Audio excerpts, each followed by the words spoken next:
Всем доброе утро. У нас на сегодня дождливое, пасмурное, прохладно. У нас уже сосед приехал на фуре. А мы ездили с сыном на стрижку. Сейчас буду готовить обед, потом в магазин. Еще сегодня у нас соседка не на этой улице, а на следующей резала. Свинью зарезали, вот тоже за мясом пойду. Прям дождик мелкий, такой противный. Тоже ора невозможная, то дождь. Вот погода переменчивая какая. Давайте посмотрим, сколько у нас показывает. Что-то мне кажется, он врет.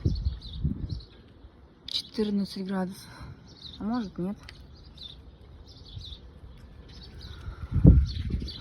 Всем хорошего дня. Хорошего выходного.